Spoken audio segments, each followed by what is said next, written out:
Começando, só colocar aqui o comentário. Deixa eu ver se eu fiz direitinho aqui. Sim. Fixar. Para o pessoal que entrar saber do que a gente está falando. Ligar o cronômetro. E aí, pessoal, boa noite. Tudo bom? Hoje iremos... Gente, eu tô, não sei se vocês estão percebendo, eu tô toda dura. Hoje eu tô de Mamãe Noel. Eu resolvi fazer, não me perguntem por que, resolvi fazer Muay Thai. A doida, sem noção, gente. E eu tô um tempão sem treinar, enfim, fui fazer ontem. Eu acho que eu tava tão dura que eu fui dormir, eu acordei com isso aqui, meu pescoço, eu não mexo. Então, vocês podem ver que até a tela hoje tá diferente, ao invés de ficar viradinha todinha como fica assim, tem que ficar assim porque eu tenho que ficar reta. Tô com muita dor, muita dor. Então tomei remédio, passei trenzinho aqui no pescoço. Estou repensando a aula de Muay Thai, que eu tô achando que não vou fazer nada. Eu vou ficar bem deitadinha lendo meu livro que eu ganho mais. E aí, tudo bom? Boa noite, Lê. Que bom que você conseguiu entrar cedo hoje. Vai conseguir ficar o tempo inteiro? A saudores no dia seguinte, pelo amor de Deus. Oi, Kátia, minha amiga linda. Olha, boa noite, Rê. Hoje, a lei não desiste. Você não sabe a dor. Nesse momento, eu não quero fazer mais nada. Mas, nossa senhora, gente, vamos lá. Hoje nós vamos continuar com Xi Han, as boas mulheres da China. Lembrando que depois o corpo acostuma a tomar a sol. Lembrando que todo dia a gente lê um capítulo diferente. E esse livro, gente, são depoimentos de mulheres que mandaram para Xi Han. Ela é uma radialista, ela tinha um programa de rádio muito, muito famoso na China. E são histórias emocionantes. E o mais legal é que cada capítulo é quase que uma história independente, é quase que um livro único.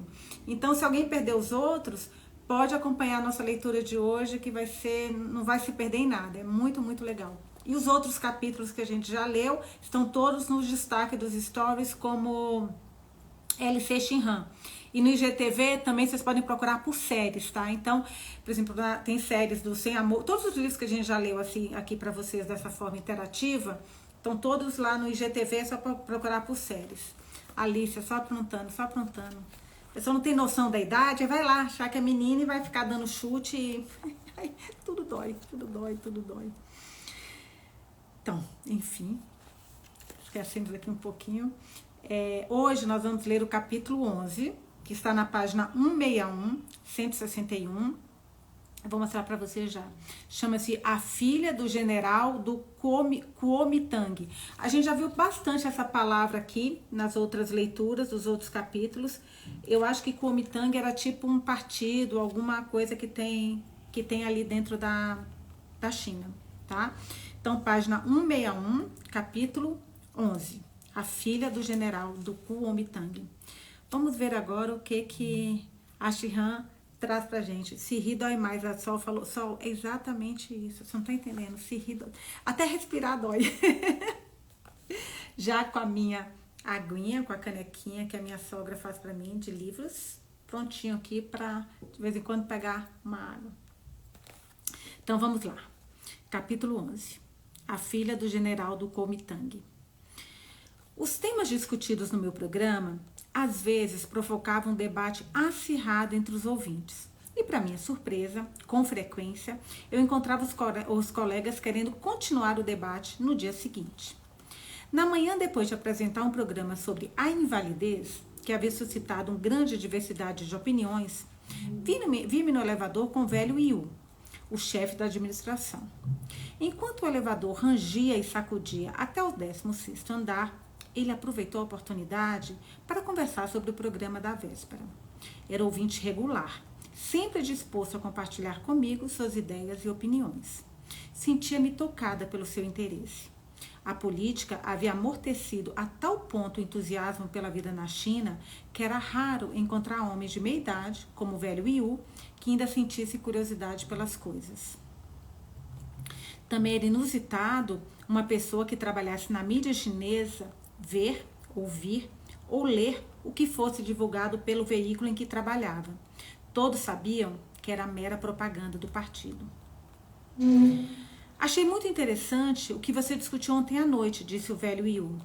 todos os seus ouvintes concordaram que devemos ter compaixão e compreensão pelos inválidos. Ter compaixão é fácil, mas acho que compreender já não foi tão fácil. Quantas pessoas podem se distanciar da mentalidade de quem é fisicamente capaz e compreender os deficientes nos próprios termos deles?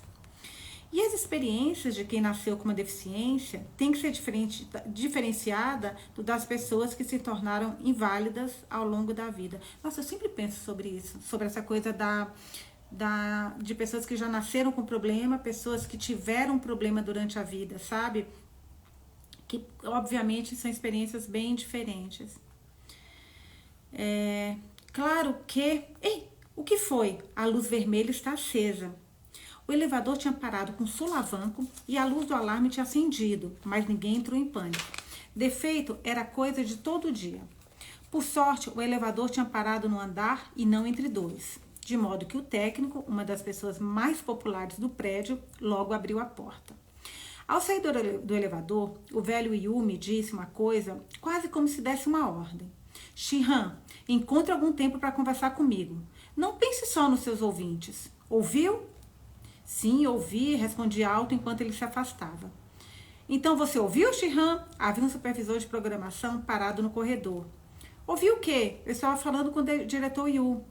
Ah, pensei que você tivesse ouvido sobre a discussão que o departamento editorial teve sobre o seu programa de ontem. O seu programa dela é sucesso até dentro da rádio que ela trabalha, né? Sabendo como a língua dos meus colegas podiam ser afiadas, quem não tem amigos com língua afiada, né, gente? Coloquei-me na defensiva. O que foi que discutiram? O tema? Alguma coisa que os ouvintes disseram? Alguma coisa que eu disse? Eles discutiam se é mais triste nascer deficiente ou tornar-se deficiente depois. Vou marcar essa parte aqui, que essa parte eu gostei. Eu com meus post-its, você sabe que só ando com eles, né? Que essa parte eu gostei, peraí. Eles discutiam se é mais triste nascer deficiente ou tornar-se deficiente depois. Respondeu o supervisor da programação, seguindo em frente, sem olhar para trás. Depois eu quero saber de vocês também. O departamento editorial parecia haver retomado o debate da véspera. Quando entrei na minha sala, havia 7 ou 8 pessoas numa discussão acalorada, inclusive 2 técnicos. Todos tinham opiniões firmes, alguns estavam vermelhos de entusiasmo. Outros gesticulavam e batiam com lápis nas mesas. Não quis ser arrastada para a discussão, depois de experimentar as dificuldades de lidar com a questão da invalidez com os ouvintes, que tinham me mantido no estúdio até bem depois de encerrado o programa. Eu só tinha voltado para casa às 3 da manhã. Com toda a descrição possível, apanhei as cartas que tinha vindo pegar e me apressei para fora da sala. Mas mal eu tinha chegado à porta, o velho Shen gritou. Shin-Han, não vá embora! Você iniciou este incêndio, portanto, deve apagá-lo. Murmurei uma desculpa. Eu volto, o chefe quer me ver por 1 minuto. E disparei em busca de refúgio na sala do diretor da operação. Só que eu encontrei à minha espera.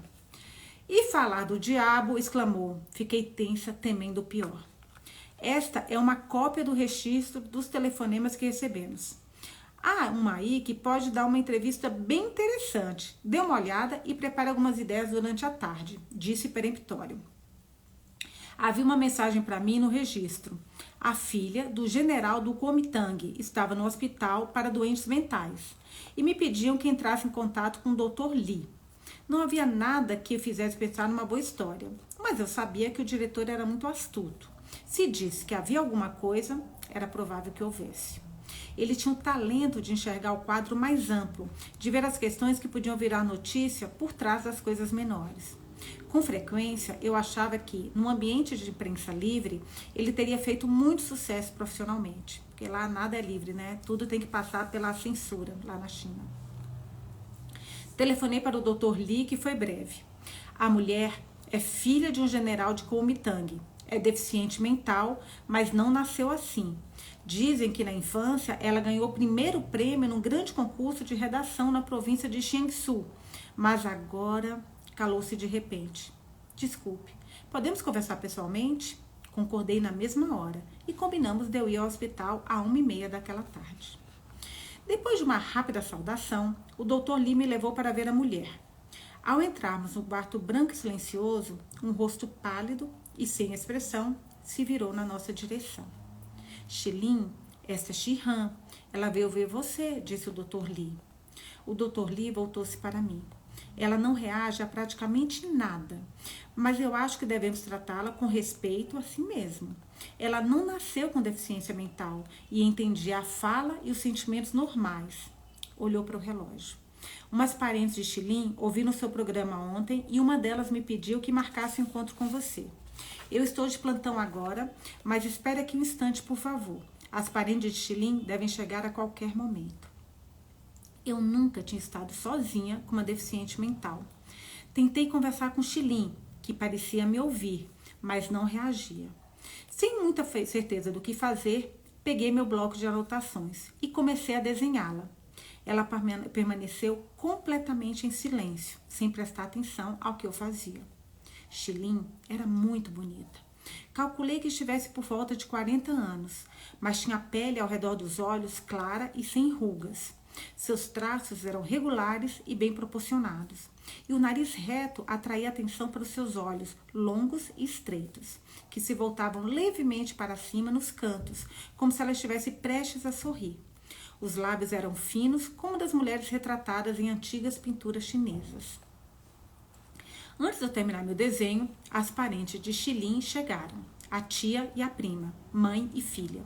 A tia, Wang Yu, era uma mulher Yang Yu, era uma mulher que falava bem e de muitas boas maneiras. A prima Yang Yu, é o mesmo nome, só que uma Yang Yu com Y-U-E. A outra é o mesmo nome, Yang Yu, mas sem o E no final.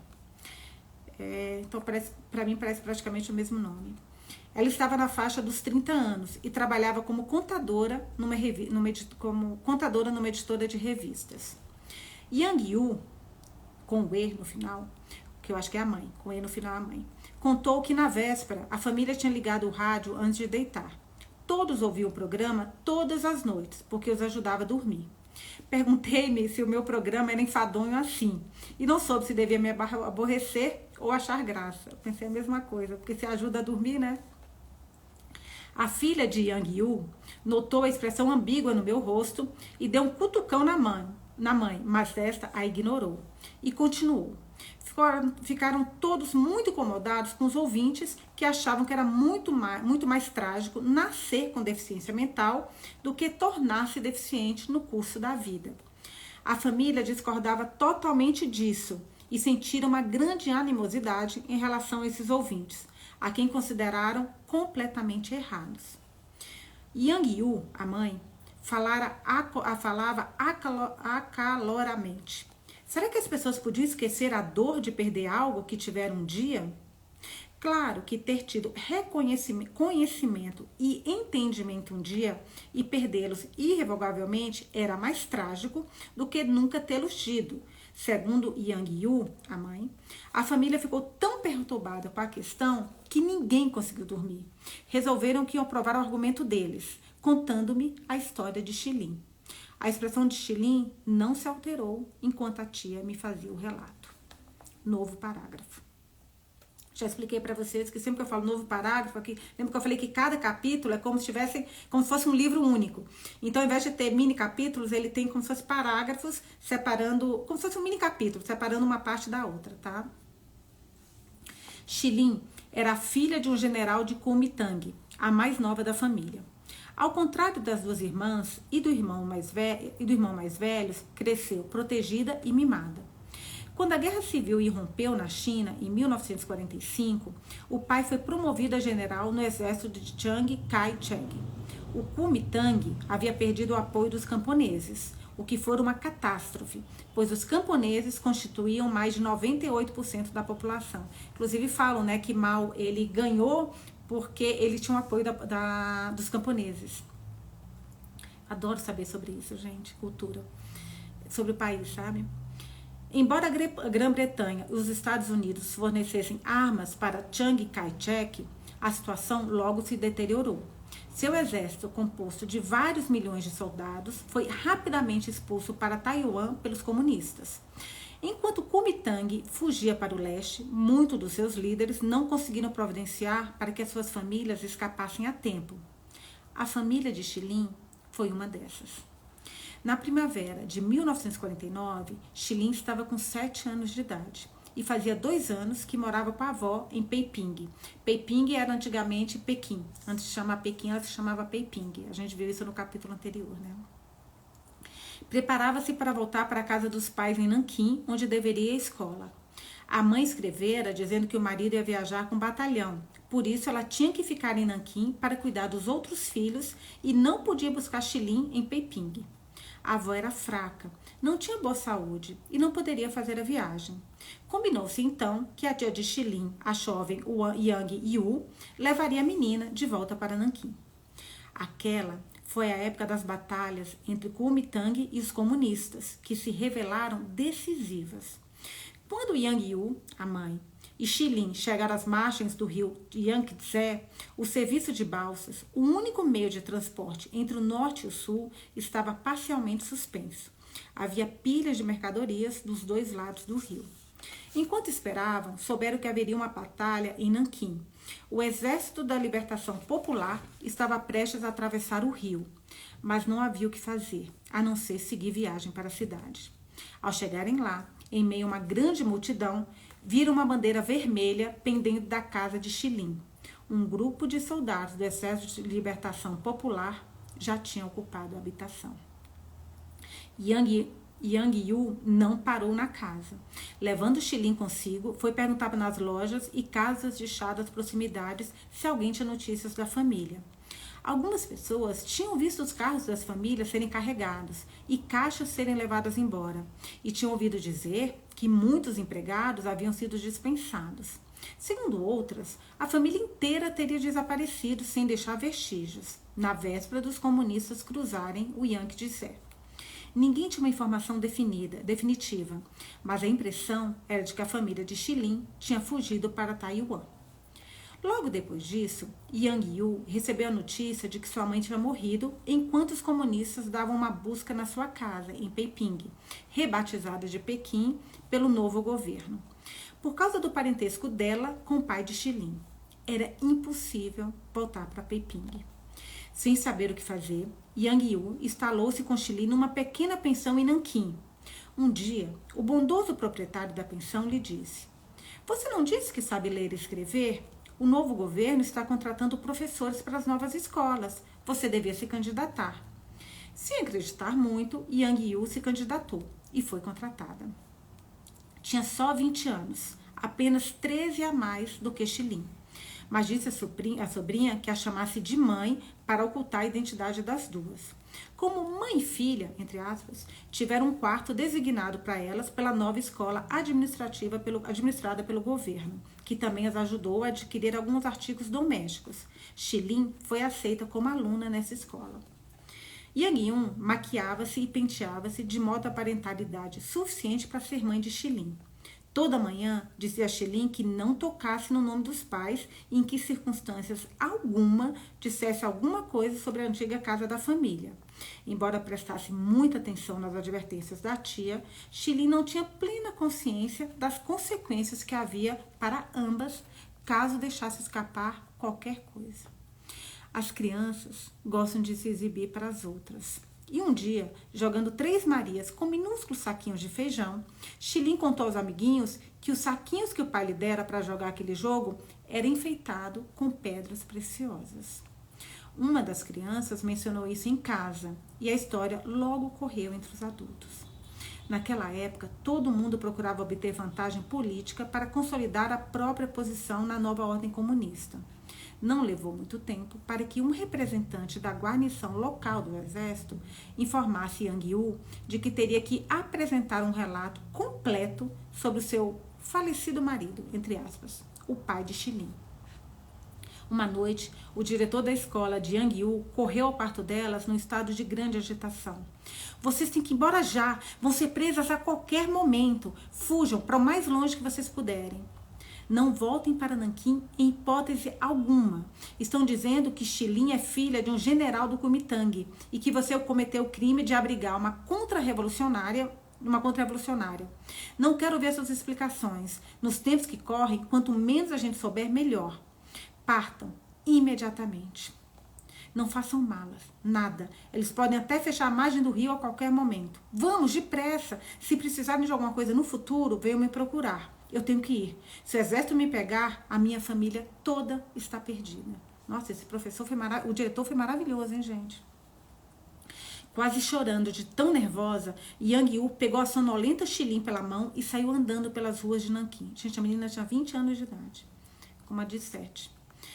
Não tinha ideia para onde ir, mas não podia pedir ajuda a ninguém. Não ousava pensar no que aconteceria a ambas se fossem apanhadas.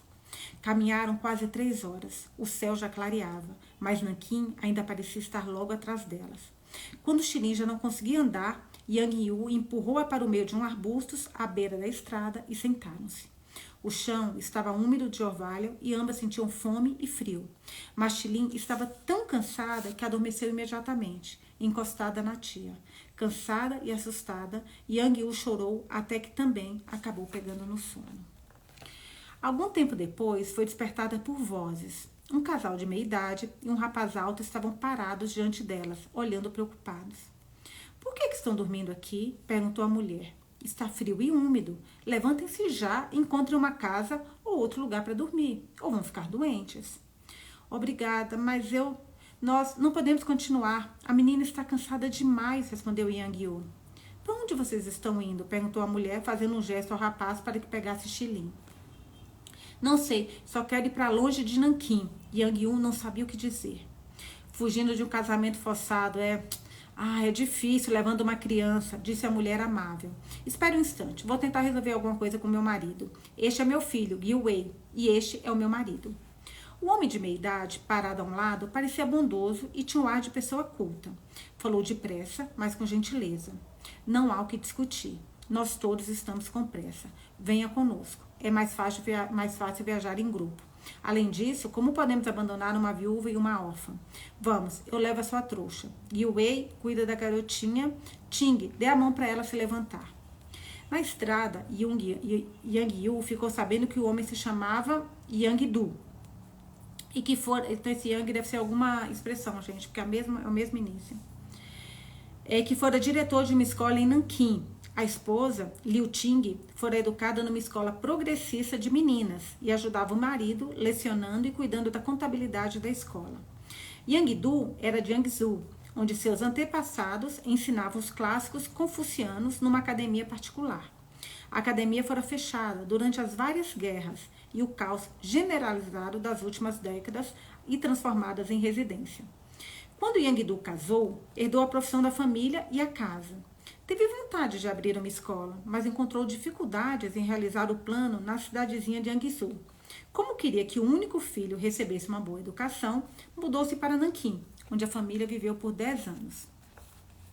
Naqueles tempos conturbados, Yang Du teve dificuldade de abrir a escola em Nanquim. Pensou várias vezes em voltar para Yangzhou para escrever em paz. Mas Liu Ting, querendo que Yu Wei completasse os estudos em Nanquim, sempre o convencia a ficar. Agora que Yu Wei tinha terminado o colegial, estava retornando para Yangzhou. Yang Yu, que é a mãe, não se atreveu a contar a verdade a seu respeito, tia, que está como mãe, não se atreveu a contar a verdade a seu respeito e apenas falou vagamente de um segredo que era difícil expressar em palavras. Naquela altura, as pessoas instruídas sabiam que era perigoso ter conhecimento. Depois da queda da dinastia Qing, Qing, Qing, a China decaíra num longo período de anarquia e feudalismo. O caos atingira o pior nos 45 anos que precederam o governo comunista.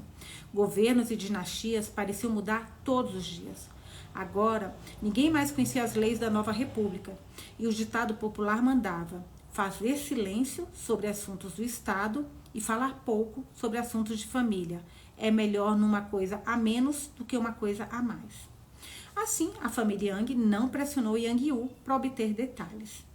Yangzhou é uma cidade pitoresca, à beira-rio, não longe de Nanquim. As especialidades locais, bolinhos de legumes cozidos no vapor, nabos secos e folhas de tofu refogadas com gengibre, são conhecidas na China toda. As garotas de Yangzhou são famosas pela cutis e pela beleza. O ar bucólico da cidade, com montanhas e regatos ao fundo, atrai muitos homens de letras e membros do governo.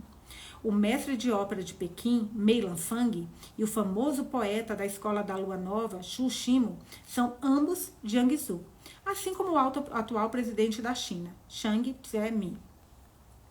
A casa de Yangdu e Liuting era uma residência tradicional, construída em torno de um pátio, num subúrbio ocidental de Jiangsu, junto ao lago Shouxi.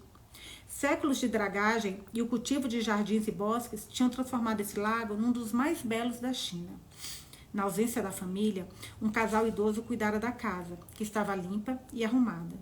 Embora fosse tudo velho, a habitação tinha um agradável ar de erudição. Logo depois de chegar à cidade, Yang Yu e Xilin tiveram uma febre muito forte.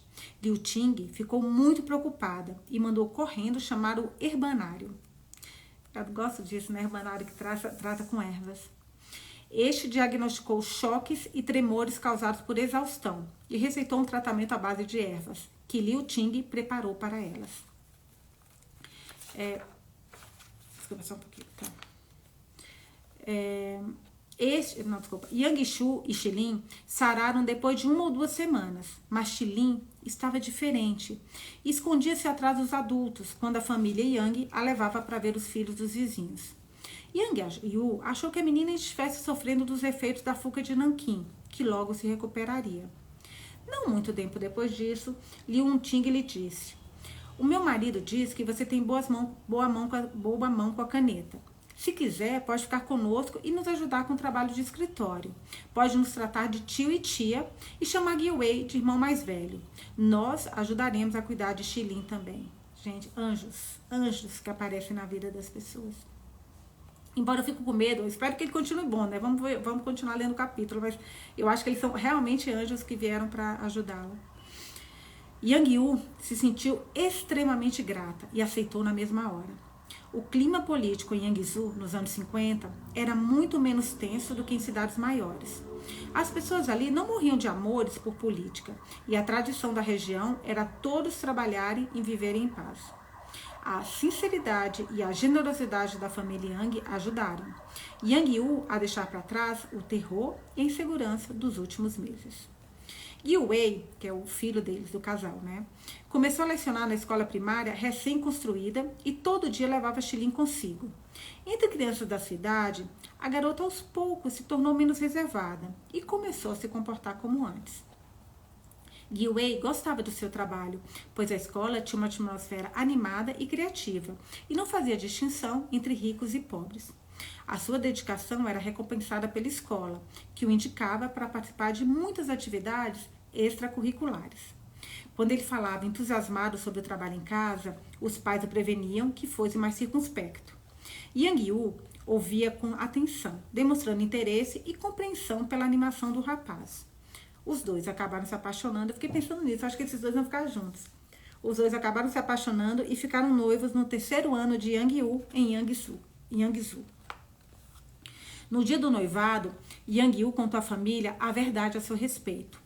Liu Ting ouviu, balançando a cabeça. Depois, segurou a mão de Yang Yu e disse repetidas vezes: "Você teve muitas dificuldades, muitas dificuldades. Xilin é filha da sua irmã e também é a nossa filha", afirmou Yang Du. "A partir de amanhã, você é filha da família Yang e Xilin é a nossa neta." Xilin já chamava Yang Du e Liu Ting de avô e avó, Yang Yu de mãe. Mas tratar Guiwei de pai não foi tão fácil. Estava com 10 anos agora e era difícil tratar Guiwei de outra forma, sobretudo diante dos colegas de classe. No entanto, no casamento de Yang Yu e Guiwei, chamou de papai sem que a forçassem. Ele ficou tão satisfeito e surpreso que a levantou no chão e lhe deu um abraço tão apertado que Liu Ting exclamou: "Ponha no chão, você vai machucá-la." Xilin era inteligente e aplicada e era orientada pela família, na qual todos eram professores. Saía-se muito bem na escola e pulou um ano, passando do 3º para o 5º. Ao ingressar no 6º ano, representou a escola no concurso de redação da região norte de Jiangsu e ganhou o 1º prêmio. A gente, eu tô ficando nervosa, o que vai acontecer, né? Porque agora tá tudo tão bem, tá tudo tão perfeito, menina inteligente, mas a gente tá vendo lá no futuro que ela tá com que ela teve um problema e não se comunica. Tô ficando nervosa, não sei vocês. Depois ganhou a medalha de bronze num concurso para toda a província de Jiangsu. Yang Yu e Gui Wei ficaram muito alegres com a notícia, cobrindo Xilin de abraços e atenções, a ponto de ignorar o choro do seu primeiro bebê.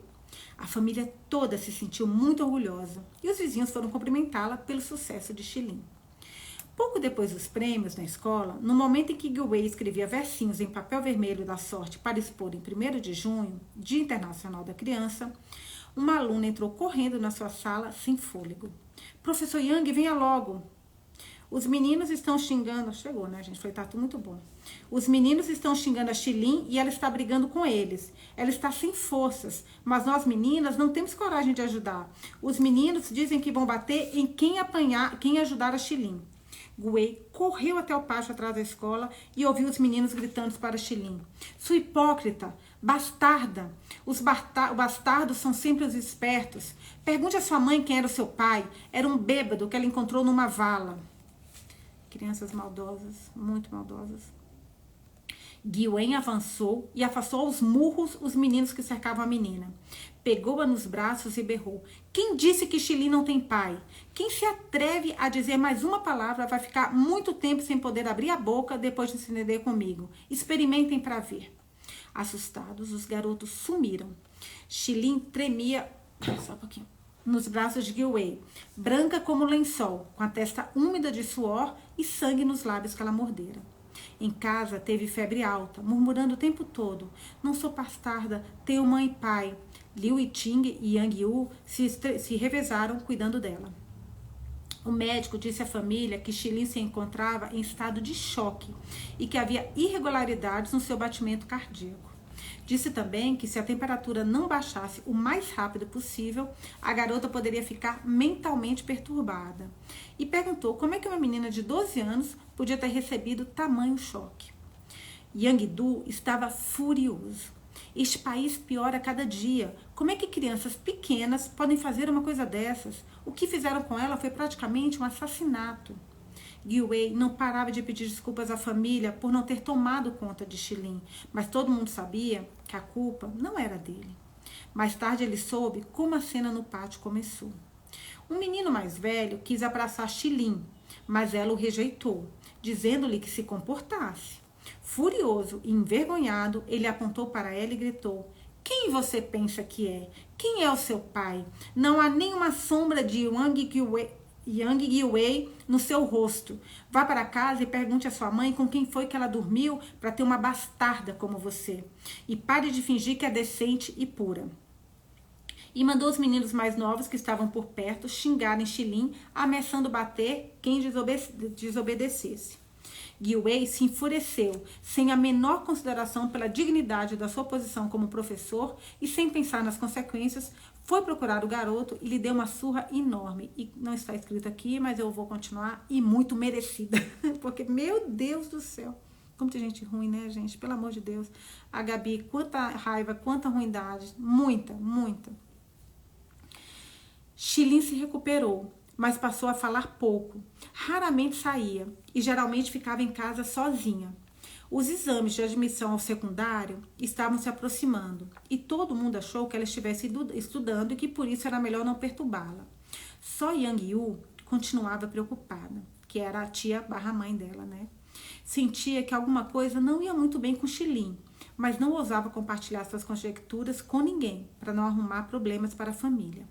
Começava a se difundir em Jiangsu movimentos políticos como antidireitista e muitos indivíduos ignorantes e sem instrução acharam que estava na hora de diminuir a diferença entre ricos e pobres, invadindo as casas de ricos e dividindo os despojos, uma prática que existia desde a dinastia Ming. Puseram-se a fazer lista de residências abastadas, planejando criar confusão, acobertados pela revolução. Bandidos, né? Lógico. A família Yang, que não era rica nem pobre, ficaram entre as duas categorias, mas eles não podiam ter certeza se alguém que tivesse algum ressentimento contra eles não iria classificá-los como ricos. No exame de admissão, Xilin não se saiu tão bem quanto teria sido de esperar antes do incidente no pátio, mas mesmo assim o resultado foi bom o suficiente para lhe garantir um lugar numa das melhores escolas. A que escolheu não ficava longe da casa, o que tranquilizou Yang Yu. Na escola, Xilin continuava calada e reservada, mas em casa falava mais. Começou a fazer perguntas ao Wang Du sobre as razões dos movimentos políticos que ocorriam na China e sobre a inimizade entre o Kuomintang e o Partido Comunista. Com frequência, perguntava a Yang Yu sobre os pais, mas Yang Yu sabia pouco sobre a irmã, devido à diferença de idade entre elas. Era muito nova quando a irmã saiu de casa para estudar no sul e tinha só 3 ou 4 anos quando ela casou. Xilin achava que Yang Yu era reticente de propósito, por não querer que ela pensasse no passado. No início da Revolução Cultural, quando as relações extraconjugais eram vistas como um crime contra-revolucionário, relações extraconjugais eram vistas como um crime contra-revolucionário, mas os generais faziam o que queriam, né, gente? Os guardas vermelhos rotularam Yang Yu de criminosa por ter tido Xilin antes de casar. Grávida do segundo filho, foi submetida a frequentes condenações públicas, mas nunca disse uma palavra. Yang Du, Ling Chu e Gui Wei, que é a família que os receberam, né, foram presos e interrogados, mas os 3 sustentaram que não sabiam nada sobre o passado de Yang Yu e Xilin. Um dos guardas vermelhos que conduziram o interrogatório brutal foi o adolescente que tentara abraçar Xilin e fora espancado por Gui Wei. Humilhou a todos sem piedade e bateu tanto em Gui Wei que lhe deixou o pé esquerdo com um defeito permanente. Meu Deus do céu. Os guardas vermelhos obrigaram Xilin a olhar pela janela enquanto interrogavam e torturavam a família Yang. Puxavam-lhe o cabelo e beliscavam-lhe as pálpebras para mantê-la acordada durante vários dias e noites e ver o pé de Kiwin sangrando. Yang Yu segurando a barriga, Yang Du e Liu Ting tremendo de medo e o filhinho de Yang Yu chorando num canto. O rosto de Xilin permanecia sem expressão, mas ela suava e tremia. No momento em que os guardas vermelhos começaram a bater no pé direito de Gui Wei com pau e porretes, Xilin gritou de repente numa voz estridente e selvagem: "Não batam nele, não batam nele. Eles não são meus pais. O nome do meu pai é Zhang Zurin. O nome da minha mãe é Wang Xing. Eles estão em Taiwan." Por alguns instantes fez-se silêncio e ficaram todos paralisados. Aí a família Yang correu para a janela aos berros. "Não é verdade. Ela ficou louca. Não sabe o que está dizendo." Xilin olhava enquanto eles negavam aos brados e de súbito soltou uma gargalhada. "Eu sei que não sou bastarda. Eu tenho mãe e pai", disse. Começou a espumar e caiu no chão. Os guardas vermelhos lançaram a garra sobre os nomes que Xilin dissera. Com base na confirmação da sua filiação e outras provas incriminatórias que alegaram haver apurado, a família Yang foi presa. Gente, que absurdo. Eu tô revoltada. Wang Du tinha constituição fraca, adoecia com frequência e morreu na prisão. Liu Ting ficou com um lado do corpo paralisado por dormir no chão. Yang Yu teve o segundo filho, uma menina, na prisão. Deu-lhe o nome de Yang Yu, aquele que a gente viu que era a filha que estava no início, né, no hospital, para simbolizar o acréscimo à família Yang, porque o ideograma Yu, Jade, é escrito com o acréscimo de um ponto a ideograma Yang. Apelidaram-na de Xiao Yu, pequena Jade, por ser muito pequena e fraca. Quando foram libertados, 10 anos depois, Gui Wei só conseguia andar de bengala. No final dos anos 80, gente, isso foi agora, Yang Yu e Gui Wei toparam com um dos guardas vermelhos que os haviam perseguido. O homem admitiu que, com exceção dos nomes dos pais de Xilin e de uma foto mostrando os líderes de Kuomintang, as provas contra Xilin e a família Yang tinham sido forjadas. Xilin ficou mentalmente... Nossa, me sinto até fraca com essas coisas, sinceramente. Xilin ficou mentalmente doente, mas o seu estado variava e havia dias em que estava melhor. Os guardas vermelhos a mandaram para uma área montanhosa em Hubei para ser reeducada pelos camponeses. Não podia trabalhar no campo devido à instabilidade mental. Por isso lhe deram o trabalho relativamente leve de pastora.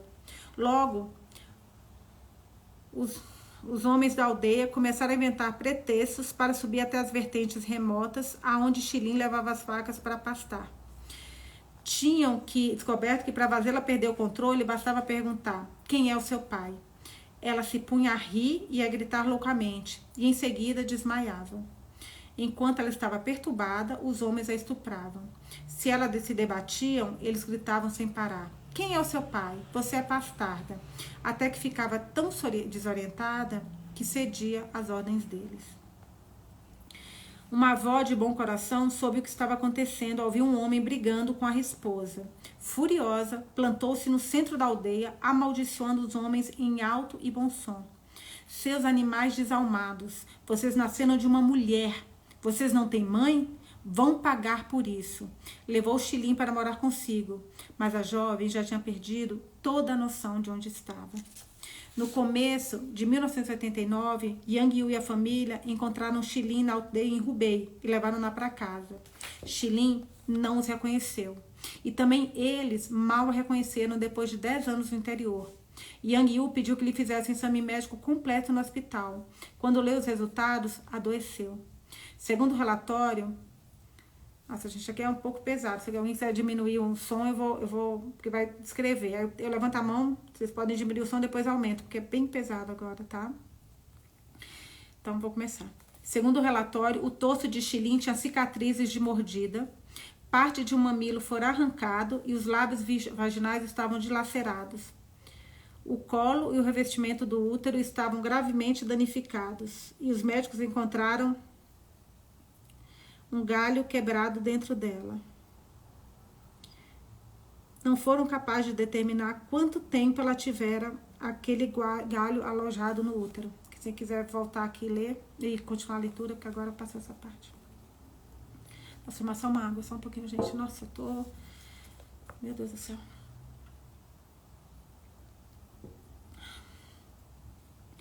Depois de se recobrar, Yang Yu telefonou aos funcionários do partido na aldeia de Hubei e disse que ia processá-los pelos maus tratos dispensados a Xilin. Os funcionários lhe imploraram que não fizesse isso. Este lugar é muito pobre. Se todos os homens da aldeia foram presos, as crianças vão passar fome. Yang Yu decidiu não processar. Ao desligar o telefone, pensou: Deus os castigará. Embora temesse que Xilin sofreria muito se recuperasse a memória, Gui Wei sugeriu que tentassem ajudá-la até menos a noção do lugar onde se encontrava. Durante 7 ou 8 anos, Yang Yu e Gui Wei tentaram vários tratamentos, mas nenhum teve resultado. Passou-lhes pela cabeça a ideia de perguntar a Xilin sobre o pai, mas tiveram medo demais da consequência. Yang Yu conseguiu fazer contato com os irmãos de Xilin, em Taiwan, e eles foram visitar a irmã que tinham perdido fazia muito tempo. Não conseguiram associar aquela mulher sem reação e de olhos mortos com a garotinha vivaz e inteligente que os pais tinham descrito. Mas Xilin era tão parecida com a mãe que não podia haver dúvida quanto à sua identidade. Yang Yu não lhes revelou o verdadeiro motivo do estado de Xilin. Não que tivesse medo de ser acusada de não haver protegido Xilin, mas sabia que quem não vivera durante a Revolução Cultural seria incapaz de imaginar ou entender o que aconteceu. Não desejava disseminar o ódio e preferiu não contar os detalhes da história de Xilin. Limitou-se a dizer que Xilin perdera a memória depois de um acidente de carro. Quando os irmãos perguntaram se Xilin havia sofrido, Yang Yu os tranquilizou, dizendo que não e que perdera a memória logo após o acidente.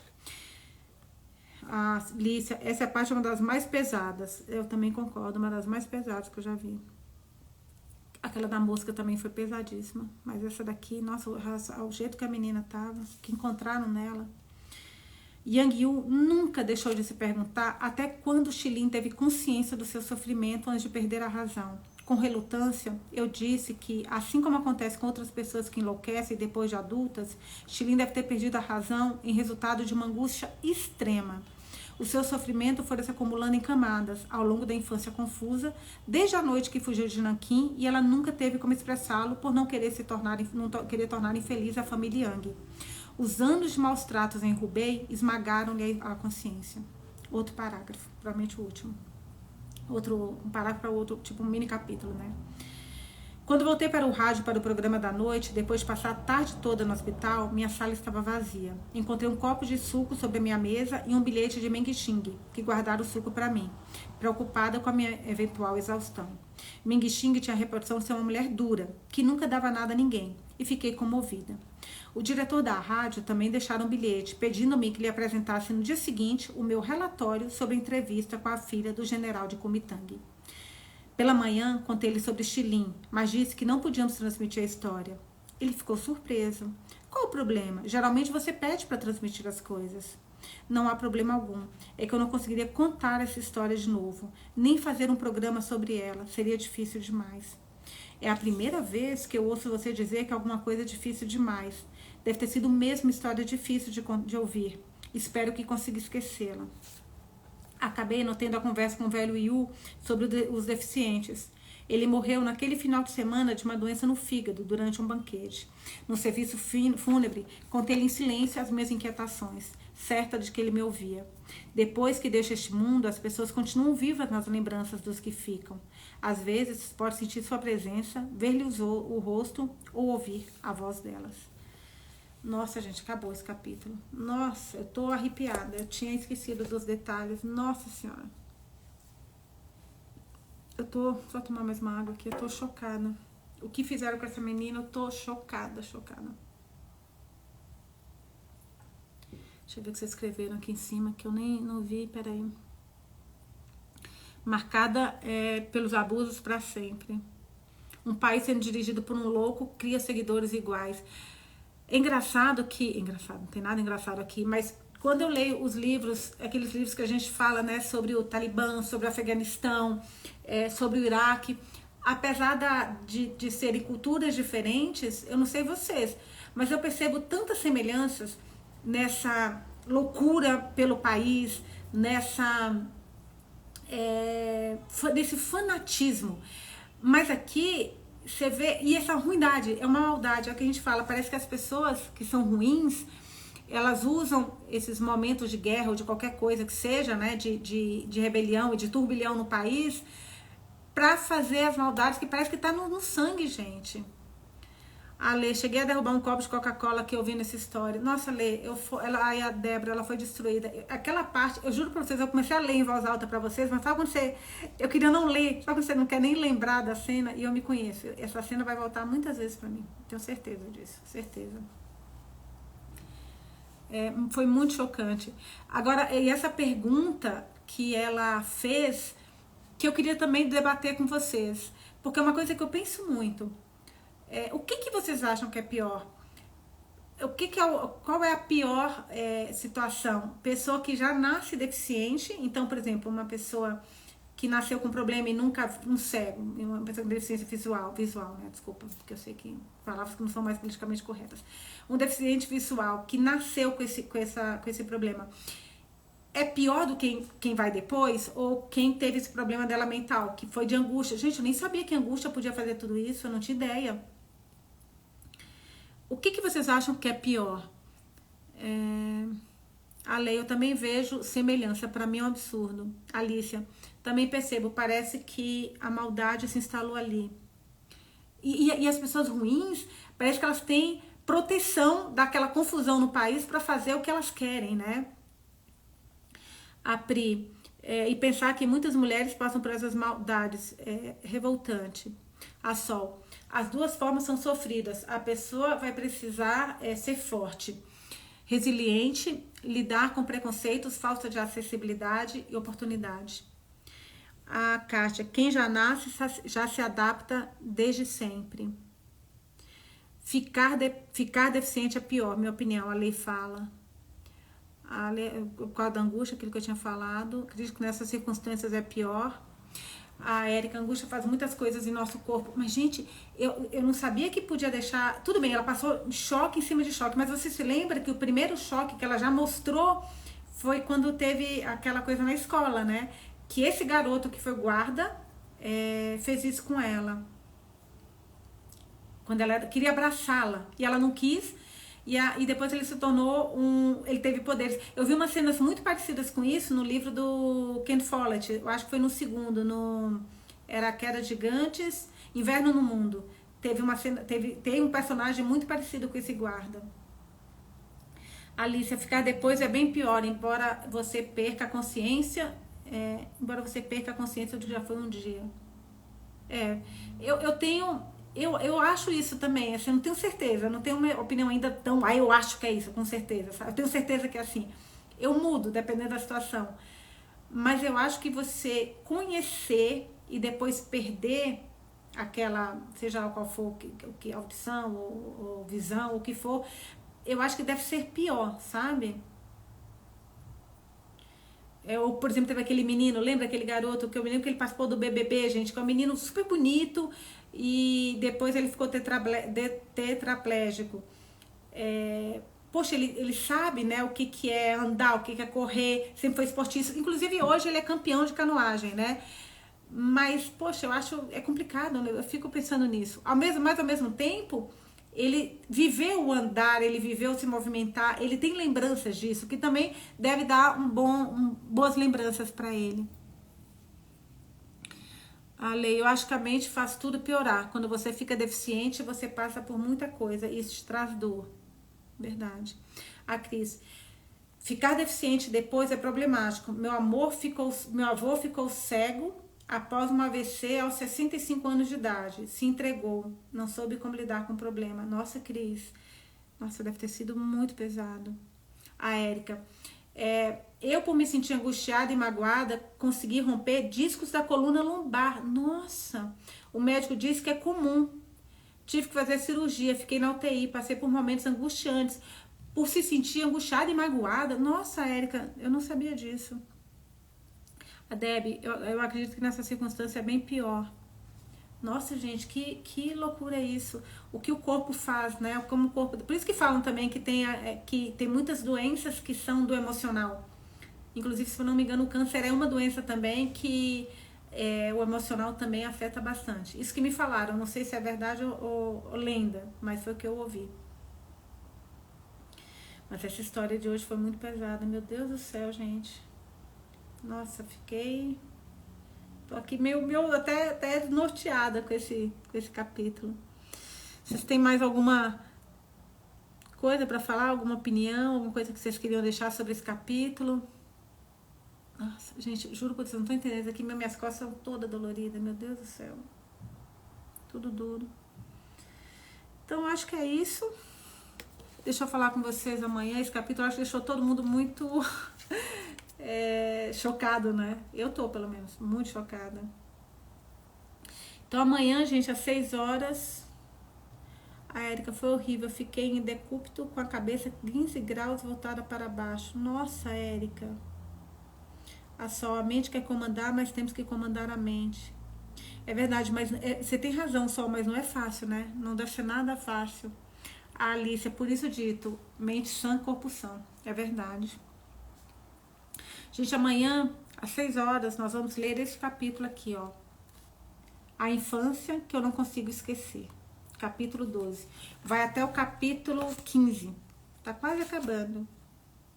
Essa leitura foi emocionante, né? Vai até a 15. Então, amanhã a gente vai ter a leitura do capítulo 12, que é na página 179. Amanhã também é um capítulo, acho que um pouquinho mais longo também.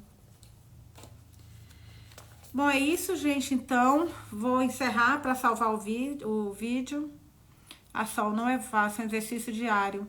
É aquilo que a gente falou naquele debate de mulheres que correm com os lobos, né? Fazer a higiene mental, para que sua mente esteja sempre bem, que é super importante. Boa noite a todos, boa noite, Cris. Melhoras. Obrigada, Cris. Eu vou passar alguma coisa aqui para ver se eu melhoro, gente. Então, vou encerrar amanhã. A gente se encontra aqui para mais uma leitura, tá bom? Beijo, gente. Até amanhã.